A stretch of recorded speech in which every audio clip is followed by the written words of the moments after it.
I'm William Theo, bringing you today's burning issues and the hottest news here on News Force. Here are the headlines on News Force. Malacanang vows to defend RH law. Solon assails RH suit.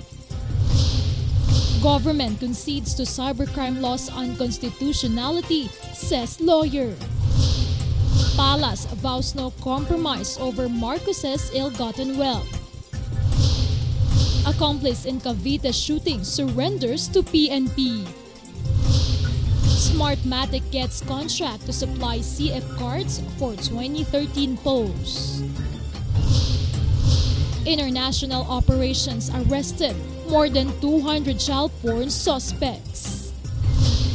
And Kevin Jonas reveals life with wife Danielle in reality show. Fair and balanced news. Comprehensive reports that take you to the heart of the action. This is News Force. The Malacanang welcomes anti-reproductive health suit. Tin Santos with more of the details. The government viewed the lawyer couple James and Lovely Ann Imbong's filing of petition against the reproductive health bill as something good. Presidential spokesperson Edwin Lasherda said the petitions filed are welcome since the government through the Office of the Solicitor General will be prepared to defend the RH law. Maganda po yung ginawa nila, at least umakyat na sila sa Supreme Court. Alam naman natin na yun po ay, that was expected from our friends who were opposing the RH law. Now that it is before the Supreme Court, the government through the OSG will be prepared to defend the RH law. The RH law mandates the state to provide reproductive health services, including access to contraceptives, information on family planning, and age-appropriate sex education to school children. Arguing that this was unconstitutional, the Imbongs petitioned the High Court to stop the government from enforcing the law. Lasherda, however, said the contention that was raised by Mr. James Imbong is not something new, as his issues had already been raised and answered during the congressional debates.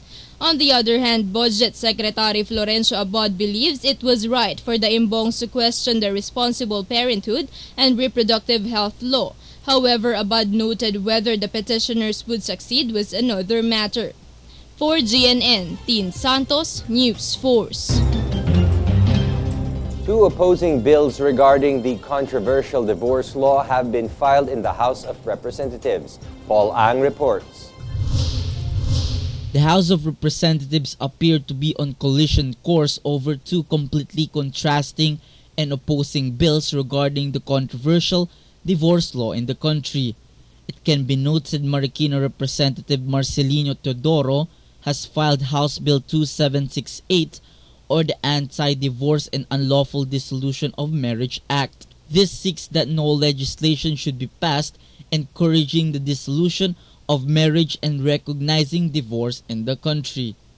The said law is in contrast with the pending bill co-authored by Gabriela Representatives Luz Biminda Ilagan and Emerenciana de Jesus, which is House Bill 1799, calling an amendment to the Family Code and introducing the divorce law.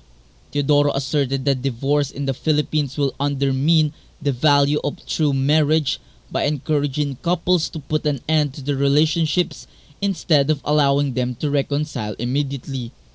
On the other hand, Ilagan and De Jesus meantime insisted that many Filipinos have claimed that they failed and currently experiencing unhappy marriages, hence ending up to simply separating without the benefit of legal processes. For GNN, Paul Ang, News Force.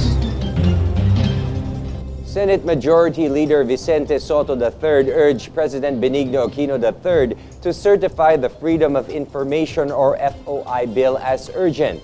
Similar to the controversial Reproductive Health or RH bill, which has already been enacted into law, Soto said almost the entire country wants the FOI measure. The senator also noted that the passage of the FOI bill is urgent since the House of Representatives has only 9 session days left to approve the measure before Congress goes on recess for the election period. One of the petitioners questioning the legality of the cybercrime law said the government has conceded to the unconstitutionality of some of the law's provision. University of the Philippines law professor Harry Roque Jr. said they received a document from the Office of the Solicitor General agreeing to their argument that the provision giving the Justice Department the power to take down websites without a court order violates certain rights.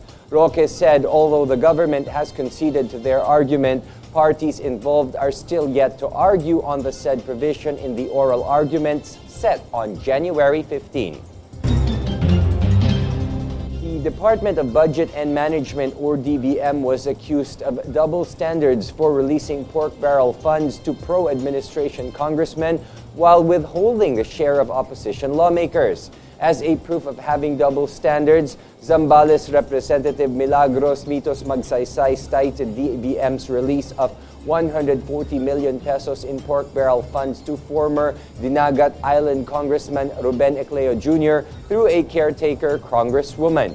Magsaysay reiterated a former Solon still gets his Priority Development Assistance Fund, or PDAF, while opposition congressmen's districts have been languishing for several years now as DBM refuses to release their PDAF. The Malacanang Palace ensured that no compromise will occur over the ill-gotten wealth of the family of former President Ferdinand Marcos.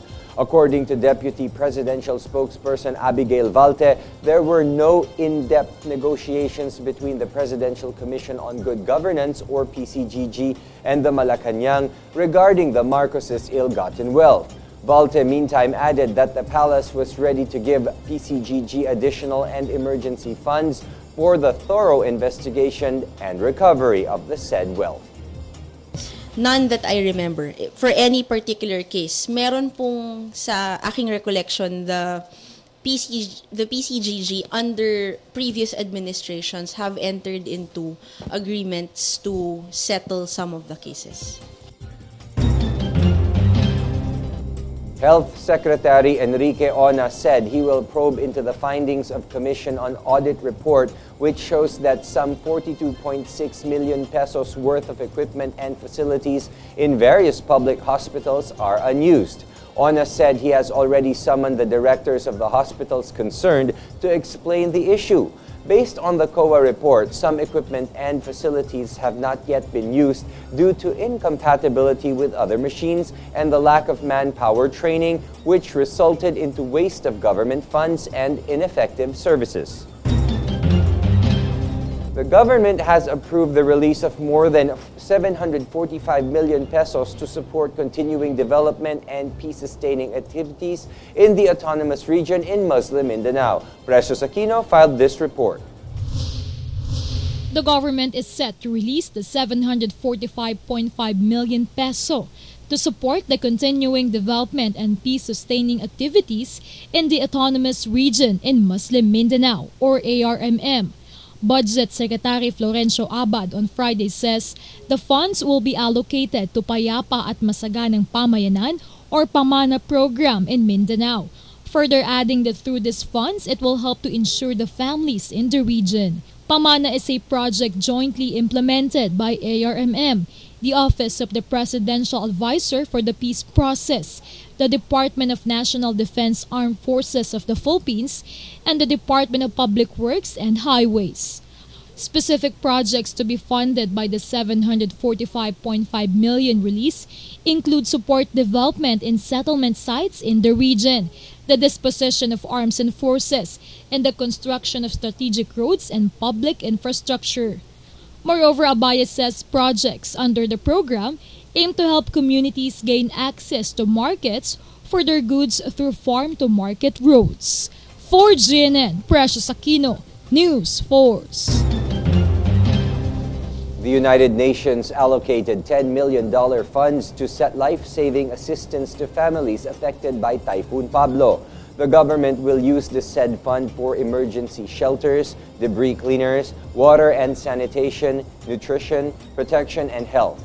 Office of the Coordination of Humanitarian Affairs in the Philippines head David Carden said the UN Central Emergency Response Fund's timely support will play a critical role to take early action and response to reduce the loss of life.